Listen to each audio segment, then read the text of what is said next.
If this was a three-way conversation and Socrates was also in the recording studio with us, and I were to ask him, Socrates, what do you think the purpose of life is? Like, why do we exist? Why is there something rather than nothing? How do you think he might respond to that question? I think that's an easy question, believe it or not. Socrates famously said the unexamined life is not worth living. And so you might think, oh, that's a cute quote, Socrates. It's very quotable. And then you might think, if you look closely, so did you live in accord with what you said there? And the answer would be, yeah, he certainly looks like he did. He spent all of his time, like Jimi Hendrix spent all of his time playing around with his guitar. Socrates spent all day long every day, like examining his life and penetrating philosophical dialogues with other people about the nature of their core values and about the nature of the goal of life. So Socrates seems to sincerely believe that the meaning of life, if you want to put it that way, is the pursuit of wisdom. And actually, philosophy, the word philosophy was around before Socrates. But Socrates latches onto that word because we sometimes kind of forget what it means. Like philosophy literally means the love of wisdom. And I think Socrates and the Stoics take that pretty literally. Like they think that kind of encapsulates what life is supposed to be about. Passionately desiring wisdom and dedicating, committing yourself to the pursuit of a particular type of lived wisdom is what you're supposed to be doing. It's your duty in a way. It's the goal of life, and it's the secret, in a sense, of mental health. I believe they would say. So for Socrates, we're meant to be not in an ivory tower, just sitting reading books, but we should be reflecting on life, examining how we live on a day-to-day basis, and trying to develop wisdom and live more rationally.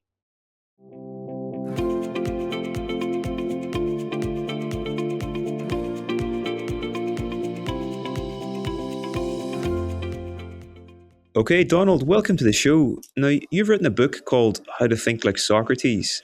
To get started, why would you say it's important for us to understand who this individual was? And what would you say are the benefits of learning to think like Socrates? Well, Socrates, I think of as the quintessential Athenian philosopher. We talk in academic philosophy about pre Socratic philosophy and then everything that came after Socrates. So it's clear that in our culture and our history, he's viewed as a kind of watershed figure who defines the philosophical tradition that follows after him. But he's not a kind of ivory tower academic. That kind of started a little bit with Plato, who was his student. In fact, the word academic comes from Plato's school, which was located in a place called the Academy or Academia. Socrates was a more down to earth guy. He hung about in the Agora in Athens, which was the city centre and where all the shops were. It would be like somebody doing philosophy in a shopping mall or in the city centre or something like that. He was a street philosopher. And in many ways, his philosophy was accessible. Other philosophers subsequently, and actually prior to Socrates, they used to teach the elite. So intellectuals often charge a lot of money, kind of like you might imagine today. It became a bit of an elite thing. But Socrates was notorious for doing philosophy with foreigners, with slaves, with rich people, with poor people, and perhaps most controversially of all at the time, Socrates did philosophy with women, which was not something that was particularly common. Other people had kind of done that, but that was something that was kind of frowned on in Athenian society. So he rocked the boat culturally in a number of ways. And he was famous for they say he brought philosophy down from the heavens. And he said to people, how does this actually apply to what's going on in your household, like in your daily lives, right? So in some ways, he's the most kind of practical philosopher in that regard. And he's not just a philosopher. He's also doing psychotherapy, in a sense. This might shock people, because most people think that psychotherapy is a modern thing. We tend to be biased in that way, and we think everything is modern. Mobile phones are modern. The ancient Greeks didn't have those. And, quantum physics is a kind of modern thing. But there are other things that have been around for a really, really long time, like much longer than people realize. And psychotherapy, believe it or not, actually existed in the ancient world, or at least something pretty similar to it. And it went by a pretty similar name. They call it therapia of the psyche, like literally. So Socrates did that. You could say he applied a medical model to his method of doing philosophy. So I like to think of him as the great, great, great, great, great, great, great, great, great, great, great, great granddaddy of cognitive therapy, as we call it today. And that's why I think he's kind of a big deal. He's also a really cool and interesting guy. It's unlike a lot of people that did philosophy in history that just kind of hung around in libraries and ivory towers and whatnot. Socrates was a very colourful character, partly because he kind of went out in the street and mingled with other people. He had a very interesting life. He was a military veteran who was almost awarded like a decoration for valor on the battlefield. He saved an officer's life, maybe saved two officers' lives, actually. And he fought in three major battles. Like, he's a colourful kind of figure. And I think actually he's always been influential throughout Western history, but over recent centuries, we've kind of gradually forgotten a bit about classics. And the Socratic dialogues of Plato are kind of long and difficult, require some concentration. So fewer and fewer people, I think, actually read them. And so I think I wrote that book in part because I thought that was a real shame. Like, I thought it sucked. And I thought people should be. I often, when I'm writing a book, I kind of imagine that I'm writing the book for my 17-year-old self if I could go back in time, right? And I think if I went back in time, I'd like to give my 17-year-old self a book that shows them the Socratic dialogues in a way that's actually accessible to them and interesting. So they don't have to kind of like wade through Plato and the difficult parts. Like, it's just made more down to earth and more engaging for them as a kind of an on ramp, basically, to get them into ancient philosophy. Those are some of the reasons I think it's interesting and important to understand Socrates. And I guess there's another reason that might be on your mind, or it might be kind of implicit. Why is it relevant to think like him? Because most philosophers give us a theory, right?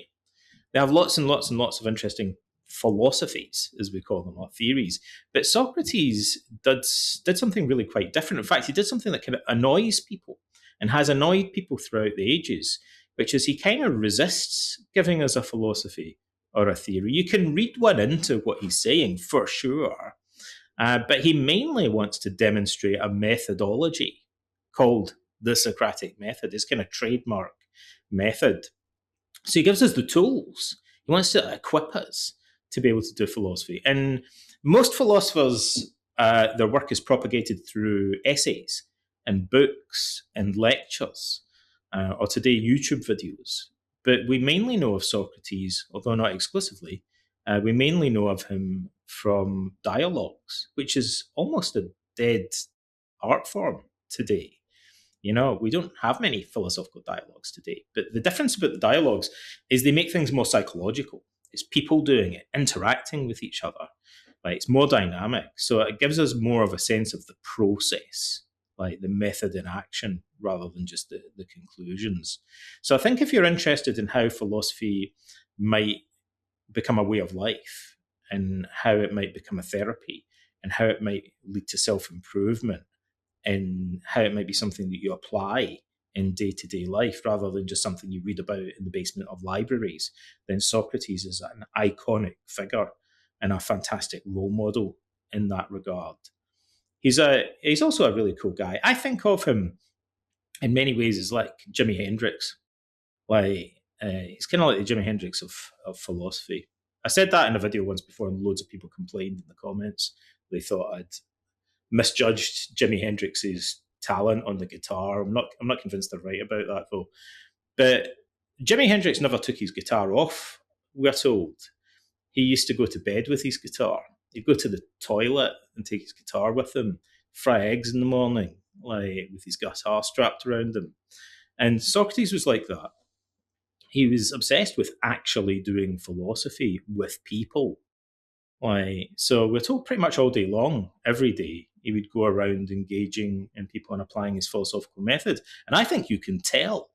Like, he comes across like the kind of guy who's got a lot of experience actually engaging with people, rather than just kind of, modern philosophy has become detached from real debate or conversation in that sense. It lacks the kind of psychological vitality that you get. And in so many regards, Socrates, I think, sounds more like a psychotherapist. Like, I relate to him. He says things and makes observations that would be more typical of a psychotherapist, of somebody who's got a lot of experience actually interacting with random people rather than just kind of writing about things for other academics. Wow. Okay, that's so interesting. And obviously, you said this was a watershed moment in history, and obviously, this man did reshape Western thought. Have you thought much about what factors, both internal and contextual, might have led to Socrates having the influence that he did? What was so unique about him? I think that Socrates had a very questioning mind. What psychologically, we're told that he always liked to ask questions and think critically. He didn't like speculation, and he wanted things to be down to earth and practical. And it could be that his military service is a factor in that, right? So it may be that his military service kind of forced him to think more about, you know, he risked his life multiple times. So he probably thought, I need to do philosophy in a way that's going to have immediate benefits. It's not some sort of hobby. Like, this needs to be about actually becoming a better person, because I might be toast tomorrow. Like, this is my life is kind of hanging in the balance here. Like, there's guys running at me with spears. Like, it's we're being besieged and stuff. So I think he felt maybe a sense of, as some people have throughout history, a kind of sense of pressure, time pressure and uncertainty that forced him to see philosophy as more urgent and more practical, perhaps. And of course, the environment that he lived in shaped things. I mean, I called him the quintessential Athenian philosopher. Athens, everything about the Greeks love paradoxes. Everything about Socrates is deeply paradoxical.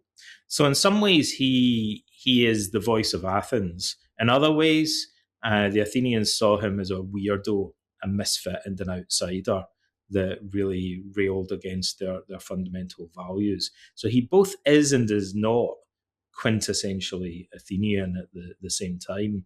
The environment really, in Athens at the time, it was like a major hub. It's a major coastal city. It was the head of a huge empire, essentially, that consisted, technically an alliance, but in effect a de facto empire, consisting of hundreds of other Greek city-states.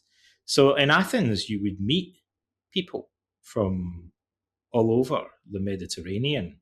And that kind of fresh influx of information, and people coming from other cultures, historically is one of the things that drives innovation. We see that after the Second World War, for example, with all the Jewish thinkers that fled Europe and ended up in America and transformed psychology particularly in the 60s and 70s and onward. That's what we see with Socrates, is somebody who's in this kind of melting pot culturally, and being exposed to radical new ideas for the first time. What do you think of the idea, which is, I suppose, embodied by Socrates, that emotional well-being and the search for wisdom are two sides of the same coin? I agree with him. I think it's an important way of looking. There are some philosophers that don't like this idea, and I don't think we can be dogmatic about it. But I think I think most people instinctively feel that there's something very appealing about the idea that wisdom and mental health should coincide somehow. Or to put it another way, if they don't, we might be in trouble. We might have a problem. Like if mental health and wisdom just are fundamentally at odds, that would be an extremely pessimistic view of life potentially, you know? Like we'd have to be deluded to get through this or something like that. The Stoics, so Socrates wasn't a Stoic. Socrates pegged it about 100 years before the Stoic school was founded. And he had many followers. We're told there were about 10 separate Socratics who took, his students and other thinkers who took Socrates' ideas and wrote about them. Plato's the most famous one. But there were others. They took his thinking in different directions. Sometimes that's, modern readers of Plato, classical philosophy don't quite understand how pervasive the influence of Socrates was and how diverse it was. So it's like everyone had a different version of Socrates. There are all these different people had a different took something different from him. But then the Stoics came along and they produced a sort of synthesis. And what they did in particular was to really focus on this idea that wisdom and therapy coincide. And that really, I think, in a sense, became the hallmark in particular of Stoic philosophy. Yeah.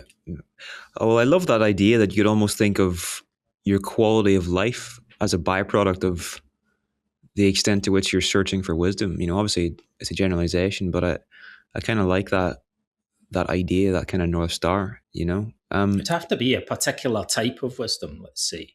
And actually, there's one of the controversies. The philosophers that came before Socrates equated wisdom with knowing a lot about nature, knowing a lot about cosmology, about earthquakes and storms and the planets and stuff like that. The natural philosophers that preceded, kind of proto-scientists, they thought wisdom was kind of being a polymath in a sense, knowing a lot of stuff. And I think Socrates rails against that. And he wants to say, that's not really the kind of wisdom that I'm talking about. The type of wisdom that would be particularly important wouldn't be kind of knowing how many angels can dance in the head of a pin, or, whether the moon is made of cheese or not, or something like that. Like, it's kind of interesting, but that's not life-changing wisdom. There's another type of wisdom that would be particularly relevant, and it'd be wisdom about stuff like human nature, wisdom about our values and things like that, essentially. So it's a kind of narrow conception of wisdom, I would say. And that's relevant today because obviously there are different types of psychotherapy, but cognitive psychotherapy in particular places quite a lot of emphasis on the idea that irrational beliefs lie at the core of many psychological problems. There's a lot of evidence to substantiate that. So particular types of thinking errors seem to be integral to mental health problems. So and that kind of lines up with what Socrates was saying. If this is obviously hypothetical, if this was a three-way conversation and Socrates was also in the recording studio with us, and I were to ask him, Socrates, what do you think the purpose of life is? Like, why do we exist? Why is there something rather than nothing? How do you think he might respond to that question? I think that's an easy question, believe it or not. Socrates famously said, the unexamined life is not worth living. And so you might think, oh, that's a cute quote, Socrates. That's very quotable. And then you might think, if you look closely, so did you live in accord with what you said there? And the answer would be, yeah, he certainly looks like he did. He spent all of his time, like Jimi Hendrix spent all of his time playing around with his guitar. Socrates spent all day long every day, like examining his life and penetrating philosophical dialogues with other people about the nature of their core values and about the nature of the goal of life. So Socrates seems to sincerely believe that the meaning of life, if you want to put it that way, is the pursuit of wisdom.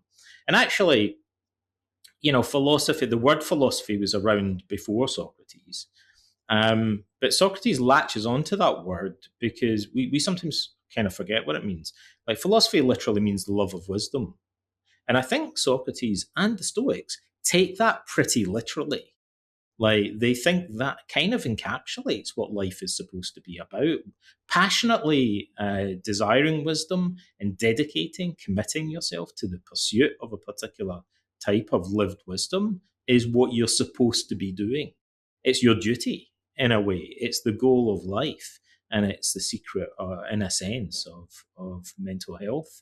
I believe they would say. So for Socrates, we're meant to be not in an ivory tower, just sitting reading books, but we should be reflecting on life, examining how we live on a day-to-day basis, and trying to develop wisdom and live more rationally. And I really like that, by the way.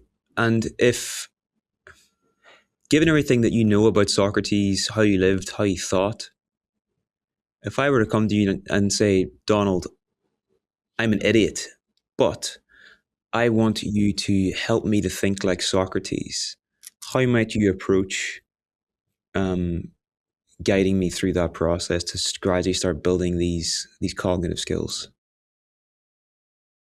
I think the first thing, there's a method that we use in it's a very common method in modern psychotherapy. I'll go off at a little bit of a tangent here, but we'll bring it back, right? So let's say something, my background's in cognitive behavioural therapy. So let's say something about evidence-based psychotherapy today. Some people have heard of cognitive behavioural therapy, but actually the field of CBT went through a kind of revolution like about 20 or 30 years ago-ish. And we call it the third wave in CBT. So things changed quite dramatically. And generally, stuff that you read online and books and whatnot are kind of still catching up with that a little bit.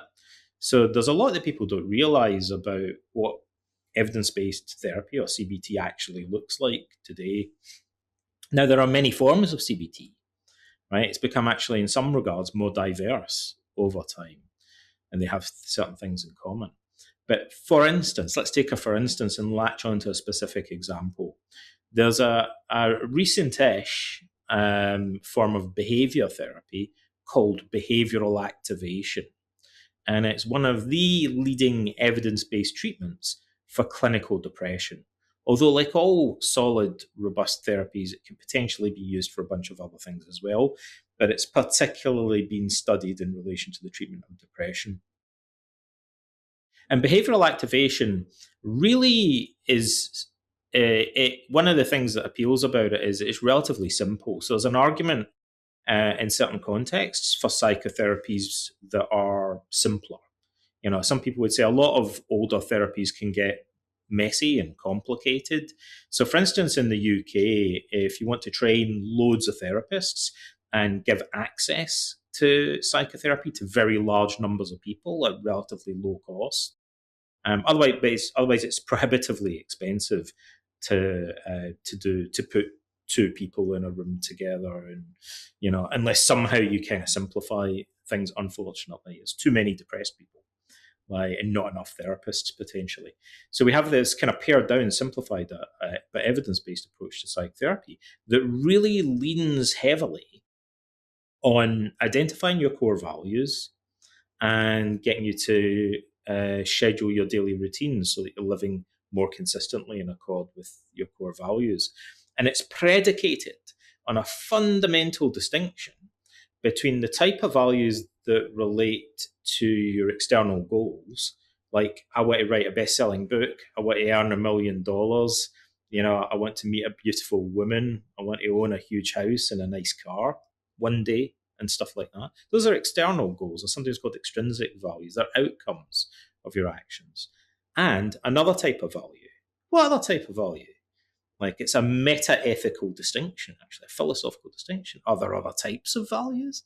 Like, a type of value that relates to, brace yourself, kids, like at home, listening to this, the type of person that you want to be in life. So the character traits or strengths that you want to exhibit as a human being, such as wisdom and kindness, fairness, uh, courage, self-discipline, maybe creativity, stuff like that. The kind of dude that you want to be in life as a goal, shaping self-improvement, shaping your own character, defining yourself. So I might want to sell a best-selling book, or I might just want to be a writer of authenticity and integrity and creativity. I might want to meet a beautiful woman one day, or I might think I just would like to be like a compassionate person who has good relationship skills or something like that. Yeah. So what we know from research is that depressed people have a kind of deficit of intrinsic values. They tend to naturally place much more emphasis on external outcomes. And there's also particular ways that they do that that are unhealthy. The bottom line is that when you get people to clarify what their intrinsic values are, the type of person that they want to be. So there's two steps to this. First of all, you've got to get straight in your head about what those values actually are. Well, Socrates is going to help us there. Like the Socratic dialogues are all about defining the virtues, basically. You know, what does wisdom mean? What does courage actually mean? And working through contradictions like in those definitions to get a little bit clearer about them. So the first thing, we might say if we're doing a kind of hybrid of these two things would be, what are the qualities that you most admire in other people? What characteristics do you really dislike in other people? Like, I hate all these corrupt politicians. Oh, that suggests that you, my friend, value integrity, perhaps. If you really don't like people that lack it. That sounds like, often people find it much easier to define their kind of negative values, right? When people are really stuck, often the first step is to say, what are the things you don't like about other people and what would happen if you flip that round, right? So maybe you value integrity and honesty, compassion and patience and wisdom. They're all idiots. Oh, you value wisdom, I guess, right? And then the other shocking question would be, if these are the qualities that you really admire in the character of other people, how many of those qualities do you possess yourself? Socrates used to ask that very question to people, and they'd say, well, not many. And he'd say, well, that's surprising, because you seem to think these qualities are really important. How much time did you spend over the past week doing stuff that would instantiate, exemplify, or cultivate the qualities that you place value on? So you really value creativity. How many minutes did you spend yesterday doing creative stuff? Do you know the most common answer to that question? I've asked it many, many times over the years to many clients. 0 minutes. Nada, nothing. That's shocking. So if you ask people to really reflect on the character traits that they most fundamentally value, type of person that they want to be, and then ask them how much time have they spent recently just doing that, they usually say nothing. Nada. Imagine that you get to the end of your life and you're sitting on your deathbed looking back and it suddenly hits you. You think, I wanted my life to be about authenticity and integrity and creativity and stuff like that. That's the kind of guy that I wanted to be. And I'm here now, after my 70 years and 10 are up, lying on my deathbed, making out my will or whatever, making plans, for my funeral. I didn't really spend any time actually doing the stuff that I thought was most important. Got sidetracked by the rat race and whatnot. To be honest, let's not beat about the bush. Let's point the finger of blame. I got sidetracked, my friend, by the prevailing values of my society, which at face value seem to be all about consumerism, materialism, egotism, like how many likes and followers you get on social media and stuff like that. But no one on their deathbed has ever thought, man, I wish I'd made $2 million instead of one. If only I could go back. Or no one thinks, I wish I'd spent more time on Facebook. If only I could go back and do that. People on their deathbed think, man, I wish I'd been a different sort of person. I wish I'd lived my life differently. So I'd say if somebody wants to kind of apply the Socratic method, the first thing is getting clear about what your values are, thinking what qualities do you admire in other people? Do you exemplify those values yourself? There's other very profound questions that come out. The next step is just to say, what could you do tomorrow? Say you value compassion, and you think on my deathbed, I would look back and wish, I'd been more compassionate throughout life. Okay, let's start right now. What could you potentially do tomorrow that would exhibit compassion? How could you develop compassion? Let's schedule it in your diary.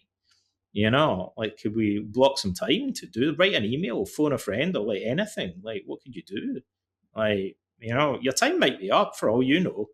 Let's get started. Let's get busy before there's no more chance to become the type of person that you actually want to be. Because you don't want to wind up on your deathbed thinking, I did it all wrong. I never did any of the things that I personally believed are the most important things in life.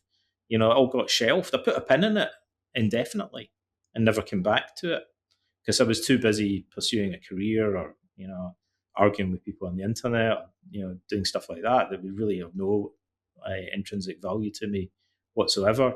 So those are the kind of things that you might get people to reflect on. But other questions that usually emerge are, if you really value certain character traits, I'll mention some things that I think are more profound for your listeners, and that come from experience of working with people in this way.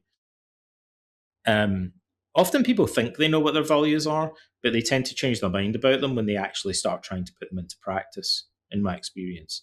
So I think if people reflect on that, people today who have done leadership training and stuff like that will often come into therapy and say, I already know what my values are. I did a course about it and I've written them all down, but they're not actually applying them in daily life. And then when they start to change their behavior, often they'll think, actually, maybe I would define these values differently. Maybe I'm starting to see wisdom differently. It's trial and error learning, in fact, that kind of becomes part of it. There's a cycle of learning that goes between reflection and trying to put things into practice. So you need to kind of put yourself out there and start changing your behavior in order to really learn. And then the other big insight that tends to come is initially this is so weird and no one ever talks about it, right? So initially people tend to associate the certain intrinsic values or virtues with specific tasks. So they'll go, well, I'd like to be more creative. Oh, how are you going to do that? I guess I'd have to kind of sit and write some poetry or something like that, or do a bit of arts and crafts or something, right?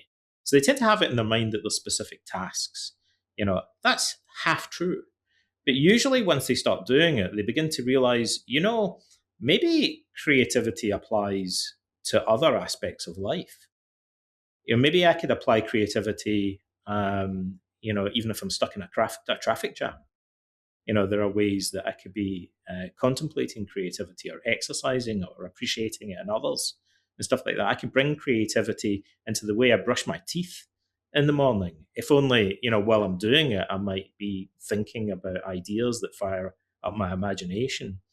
I could be changing my baby's diaper and not see it as an obstacle to creativity or a distraction from it.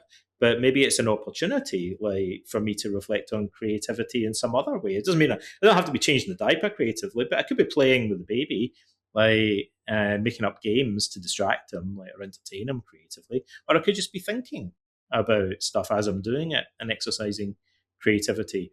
So the way you instantiate your values potentially becomes much more pervasive and much more flexible. It's weirdly kind of stunted and rigid with almost everybody initially, if that makes sense. And another shocker, in ancient philosophy, Socrates raised the question about how the virtues are related to each other, and he suggests, he seems to believe that all of the virtues are one and they're somehow interconnected with each other. So courage is a form of wisdom, and self-discipline and courage aren't completely separate things. They're kind of overlapping and intertwined. And maybe all of the virtues are kind of overlapping and not completely separate things. In my experience, that tends to happen when people actually, ordinary, regular Joes, do kind of what we call values work in therapy. therapy, similar to behavioural activation. They begin trying to live in accord with their values. They often start to realize, beginning to have like a list of values or virtues or character strengths. As they begin to put them into practice, they start to think maybe like, these don't all, they're not as compartmentalized as I thought. Maybe they kind of overlap a little bit more. Maybe in order to exhibit self-discipline, sometimes it helps to actually use some creativity. Maybe if I want to develop psychological resilience, like I might potentially need some patience. Maybe wisdom factors into it in some ways. So people, I think, over time develop a more kind of flexible and kind of integrated and pervasive sense of what their values actually mean in practice.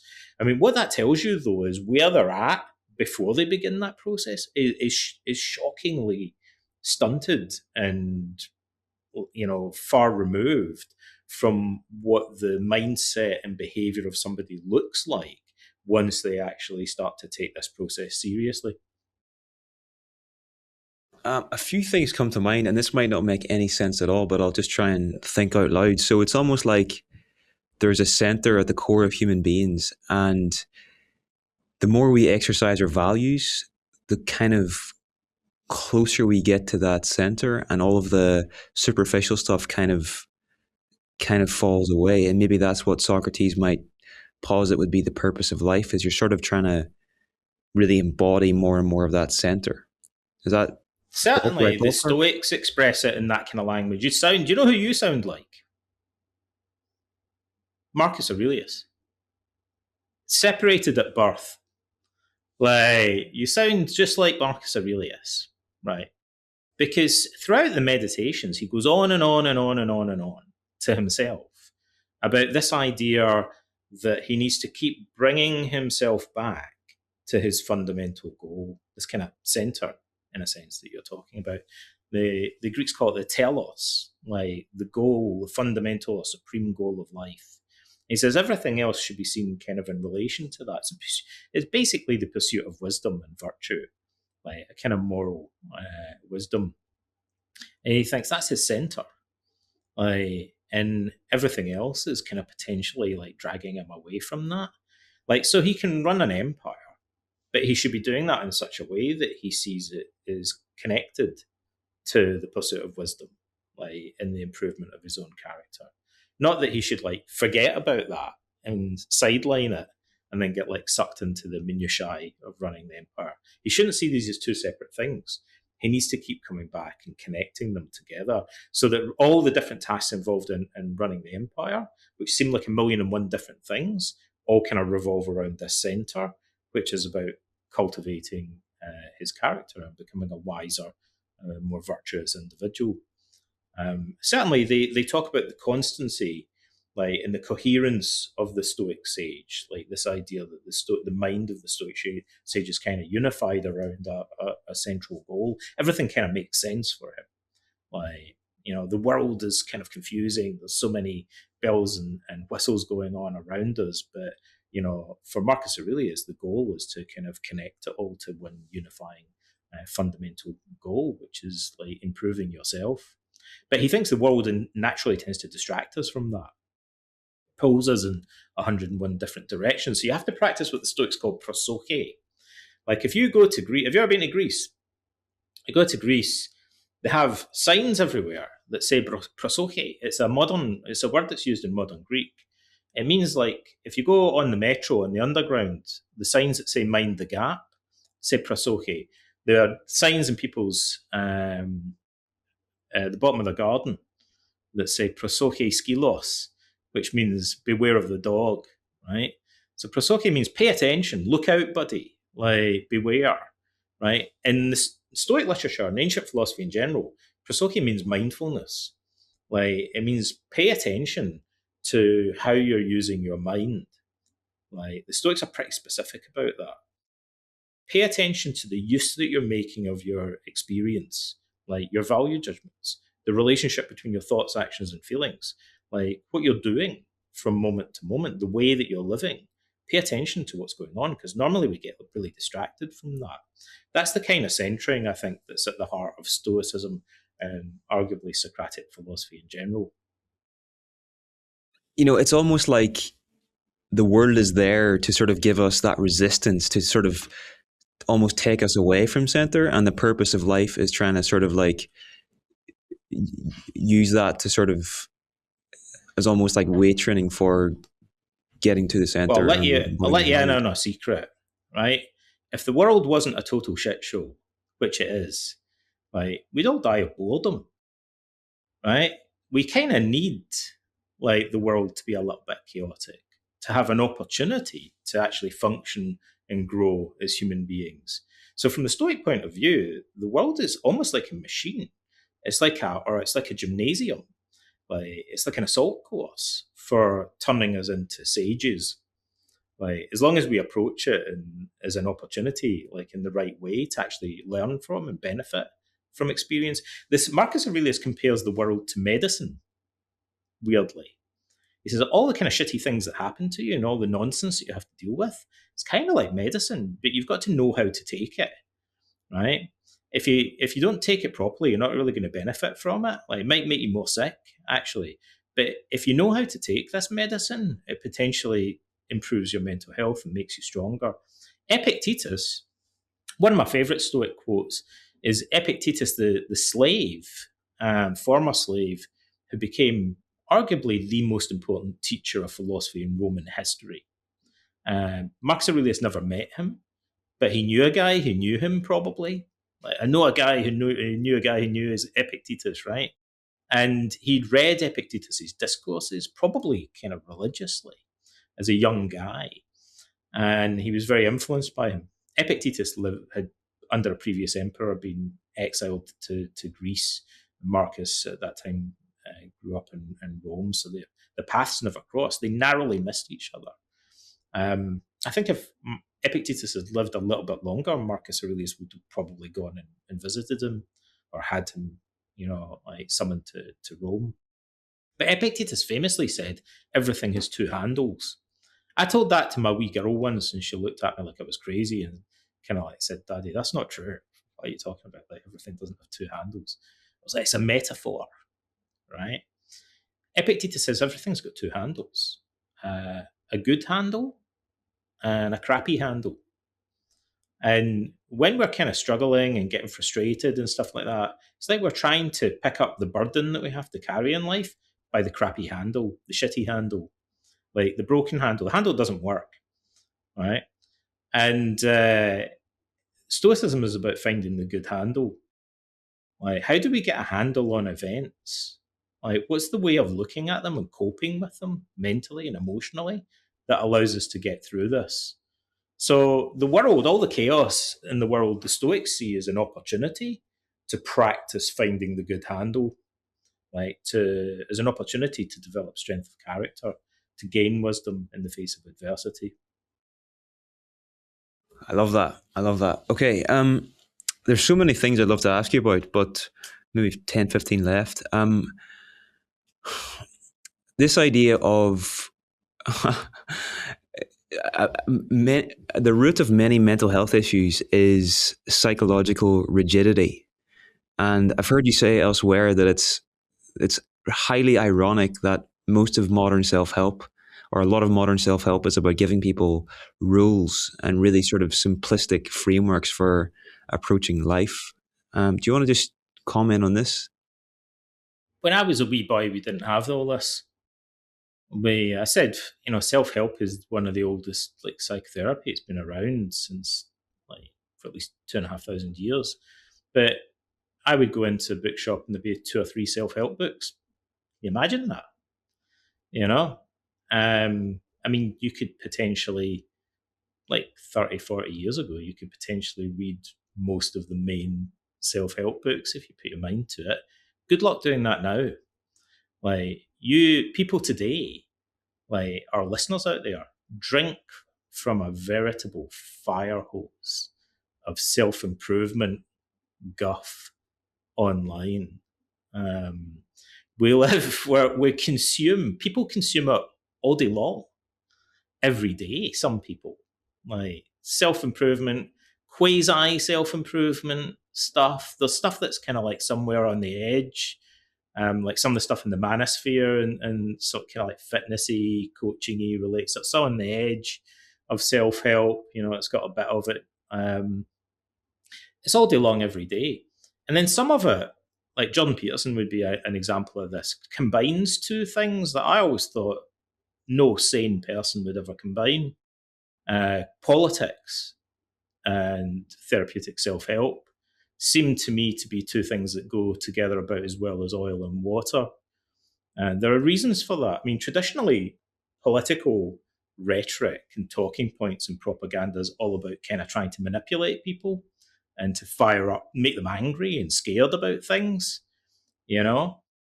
outraged. Like, usually in therapy, we're kind of doing the opposite, to be honest. So it seems glaringly obvious to me that it's generally a crazy idea to try and do both at the same time. I'm going to help you with self-improvement by getting you to be really angry about stuff and blame other people for it. It's not how therapy normally works, right? But on the internet, that's how therapy works a lot of the time. People are very confused about the stuff that they get. So the combination of political propaganda and rhetoric and political talking points with therapy and self-improvement seems insane to me. And yet it's not surprising, it's pervasive. It's kind of exploitative. There's a lot of that all over the internet. It's counter-therapeutic in many fundamental ways. If someone's screaming down the thing at you about, how other people, whether they're foreigners or minorities or MAGA voters, or these people are fascists, these people are communists, it's all everybody, academia's faults, feminists, vegans, or you'll be familiar with this. When I was a kid, it was Catholics, Protestants, or whatever, So you've got to find somebody, point the finger at. That's usually a red flag that we're not really thinking very therapeutically or philosophically about things if we're looking for kind of someone else to blame. But if there's one thing that's fundamentally antagonistic to self-improvement, it's pointing the finger of blame at other people. You're doing something inherently therapeutic usually. We don't do a lot of that in therapy, basically. So I always thought it was really surprising. I thought, wow, with the internet, you've got people watching self-help videos, self-improvement. They'll maybe do their e-learning courses. They're listening to their audiobooks when they're at the gym, doing their Pilates or running on a treadmill all day long. They're engaged in self-help stuff. I was looking forward to a world of people that had been helped markedly. Why are you laughing? Why are you laughing at that? Are we there? Do we look around at people that spend all day watching self-improvement slop on the internet and think, man, these guys have clearly been helped dramatically by this? Do we look around and think that our society in the age of the internet clearly looks like it's been dramatically helped? Well, there's not really that much sign that, as a whole, they're drinking all day long from this fire hose of self-help stuff. Why aren't they being more helped by it? It seems like a reasonable question to ask. I think there are a number of reasons. We could go through a list of them. I mentioned one, which is the way it's combined with political rhetoric, which is counter-therapeutic. Another one that you just alluded to is the rigidity of it. So in order to kind of teach self-help techniques or coping skills to a mass market, you've got to generalize and put it in the form of roles. I pick on Jordan Peterson twice. Well, probably just because his book is maybe the best-selling self-improvement book of recent decades. And it's called 12 Rules. And it opens up by couldn't be more explicitly saying that the guy that wrote the preface to it explicitly says, the 10 commandments aren't called the 10 guidelines. It was people need rigid. He actually advocates having rigid rules. I found that remarkable when I read it because it flies in the face of everything that research tells us about psychotherapy. I was like, what? Is this like a joke or something? having really rigid rules handed down by an authority figure is it's like seems super therapeutic. No, like this is why it's not helping people, right? So when you give people what research generally tells us, like lots of converging research from you're onto something when there's guys in different countries doing different types of research over decades and decades, and they're all kind of ending up arriving at a similar place, basically. So lots of converging research on multiple levels tends to point towards the idea that both cognitive flexibility and what we call coping flexibility. So the ability to kind of view things from different perspectives and not be too locked into one rigid tunnel vision way of looking at stuff. And the ability to adapt to situations, and use trial and error learning and maybe use a coping strategy or a solution to a problem and think, this isn't working out that well, actually. I think I'll switch and try something else, or I'll tweak it a little bit. I'll kind of MacGyver this coping strategy and adjust it a little bit. Those guys have the holy grail of emotional resilience, basically. They have well-being and mental health. But you could take a really good psychological strategy. Some psychological strategies or coping skills are better than others, on average, on the mean, right? So venting anger actually is probably one of the worst candidates. It's one of the therapeutic or self-help skills that's least supported by evidence. So people used to believe, Sigmund Freud originally believed that if you kind of really vented, your anger and expressed it emotionally and outwardly, that would be like lancing a boil or taking a kind of taking a laxative or something. It would kind of flush it out of your system. So a normal sane person might think, hang on a minute, isn't it just going to make you more angry? Like if you keep doing that, like you'd have to buy into a particular theory of the mind where like the idea that emotions kind of get bottled up inside. It's called the hydraulic model by philosophers and psychologists. Like you've kind of got this buildup of emotions. You've got to like get it out of your system somehow and then it's gone. Right. This is a fairy tale. It's not actually how emotions work in reality. It's overly simplistic. In reality, if you vent anger a lot, you'll typically just become angrier as a result. Basically, look at angry people. They vent their anger all the time. Like, it doesn't do them much good, right? Like, clearly. So whoever thought this was a good strategy? So some strategies that generally don't work well, and there's other ones that are pretty robust. Like mindfulness is generally a pretty good strategy. And then there's other ones that are kind of somewhere in between. But if people learn a coping strategy, like a psychological technique, a self-help technique, and they apply it rigidly, usually they'll make it less effective, basically. So even mindfulness can backfire in some situations, right? If you practice mindfulness in a kind of rigid way in a social situation, you might potentially increase your self-consciousness, for instance, and that would contribute to social anxiety. You might do it in a way that increases cognitive load, and that would make you feel more confused and awkward and more likely to make mistakes. So it might not necessarily, someone with hypochondria might practice mindfulness and turn it into threat monitoring, like scanning their body for symptoms. If they're not careful, could potentially backfire in that situation. So you'd want to you'd want to tweak it and adjust it and use it selectively, right? But people, that comes from, how do you learn how to do that? You learn how to do it by testing things out in practice and adopting a kind of experimental attitude. That's usually what we do in therapy, treating it as a kind of ongoing process of experimentation, and also having like a few different strategies to test out and combine and compare to each other. And also thinking about it critically. So being able to go, what do I think are the pros and cons of mindfulness? What would be the difference between good mindfulness and bad mindfulness? Like, so literally, I mean, get a bit of paper and draw 2 columns, and, list like, what would the bad use of mindfulness look like? What would the good use of mindfulness look like, for example? That encourages you to to develop more coping flexibility, like to think about the strategies that you're using in a more nuanced way. It's a step beyond what you typically get from 12 rules. Like, for example, what's one of the things he says in there is kind of like to stand up straight and make eye contact with people. Is that right? If I remember rightly, what are the pros and cons of doing that, buddy? Are there some situations where it would be more useful than others? Would there be a kind of good version of the strategy, maybe, and a bad version of it, right?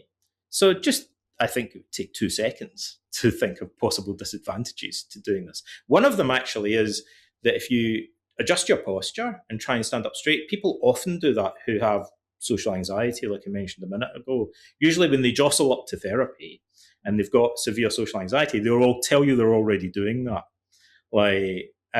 So they'll try and look less nervous and look more confident. Like research shows that people with social anxiety usually don't actually look nervous to other people. Sometimes they do, but usually they look kind of stiff and rigid, and kind of they're described as seeming cold. So it backfires in terms of their interaction and relationship with other people. They seem like they're not behaving naturally, rigidly, right? So if you're kind of like try to stand up straight and hold your head up high, I think he compares it to this lobster with its claws up high, this sort of alpha male lobster or something, I believe is the reasoning behind this fantastic argument, like well-grounded in research on lobsters of some sort. So you should be like this lobster, alpha male lobster, where your claws up in the air, and then other people will naturally respect you and stuff like that. Or, buddy, in some situations, you might just heighten self-focused attention and magnify your social anxiety by making yourself self-conscious. Because that's what socially anxious people already do, left, right, and centre. So it could backfire, right? So really the solution is to get beyond 12 rules or whatever, or coping strategies that could be summed up in a couple of sentences, and to take more responsibility for your coping and to treat it as an ongoing experiment, basically. This is what Socrates had a kind of 2-column act. They literally, when I read this, I thought, no, nobody told me this. When I was a young guy and I was studying cognitive therapy and I read Xenophon, we have dialogues from Plato, but we also have a bunch of dialogues, like 40 odd Socratic dialogues from an Athenian general and friend of Socrates called Xenophon that still survive today. The Stoics were perhaps more influenced by Xenophon's version of Socrates. And it's more therapeutic. There's more kind of stuff that clearly resembles cognitive therapy. And Socrates is talking to a young guy called Euthydemus in a saddlery in Athens, and he whips out a tablet or something, a wax tablet, not like an iPad, right? Obviously. But he gets his tablet out, and he draws 2 columns. Now, this might not mean a lot to you guys, but this blew me away.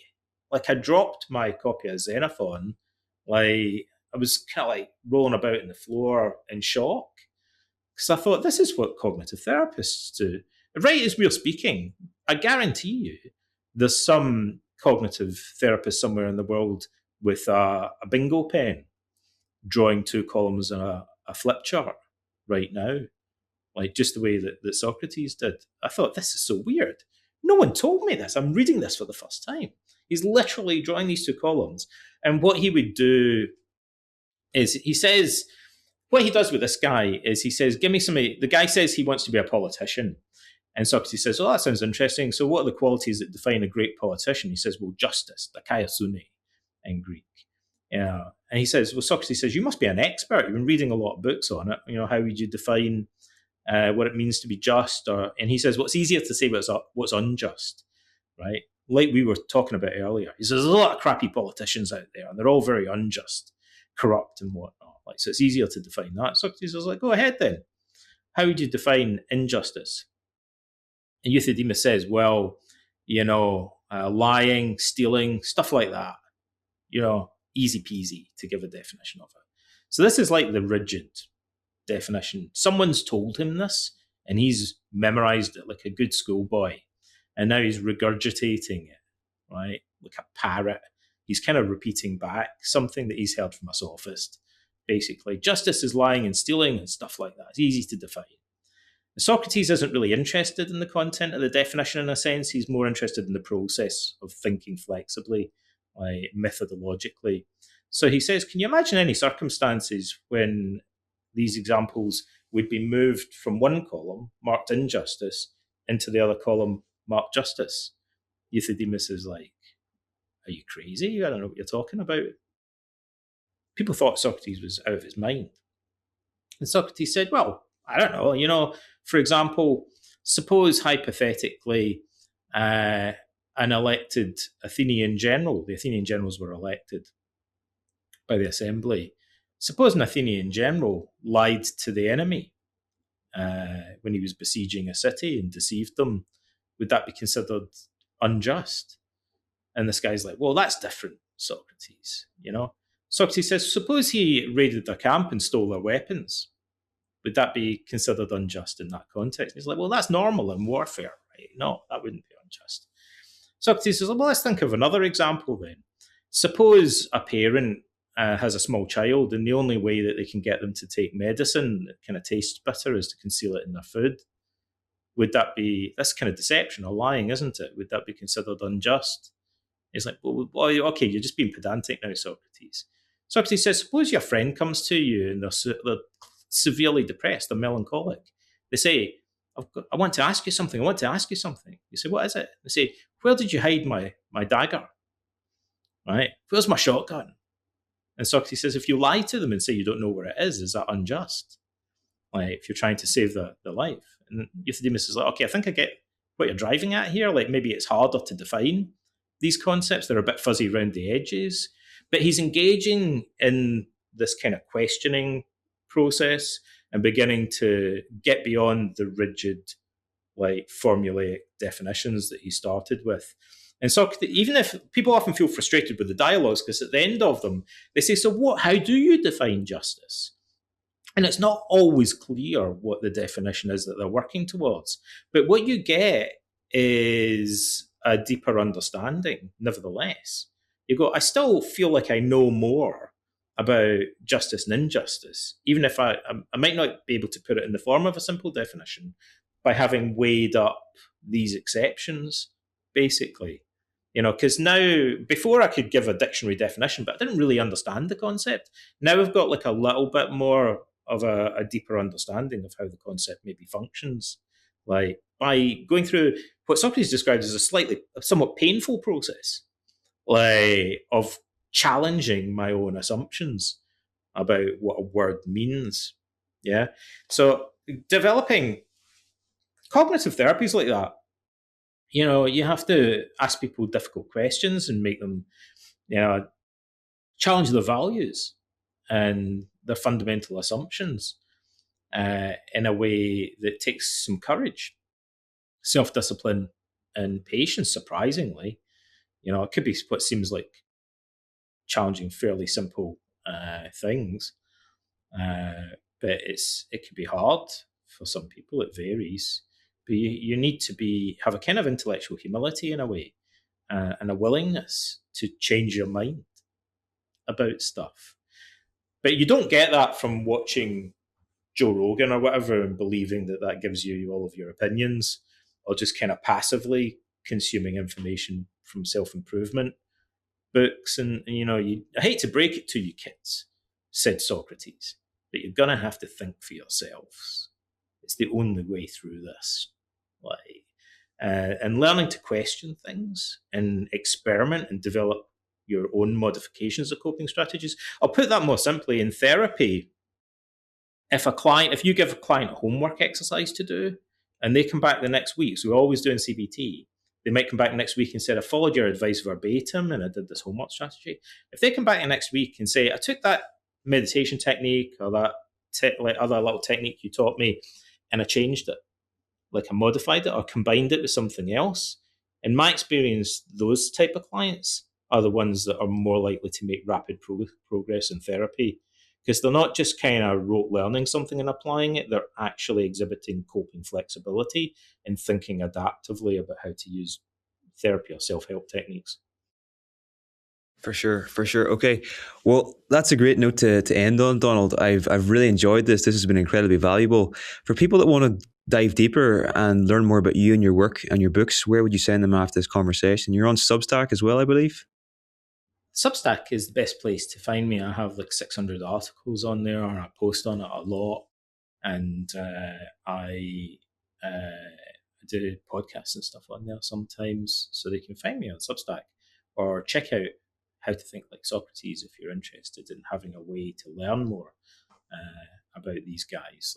Hopefully is designed to be, in particular, people should check out the audiobook, because the audiobook's got even better reviews than the print version. We wrote it with the intention of making it seem engaging for people to listen to. It's a story, hopefully, that draws them in, but gives them some questions and philosophical therapeutic techniques at the same time. Awesome. Okay. Thank you, Donald. If you enjoyed this episode, you might also enjoy getting our 7 Insights newsletter. This is a once per month email where I share 7 of the most valuable insights I've uncovered in the previous 30 days. It includes book, podcast, and documentary recommendations, as well as questions and quotes specifically curated to help you live a more creative, intentional, and meaningful life. It currently goes out to over 50,000 subscribers each month. And if you're interested in joining them, you can sign up via the link in the description.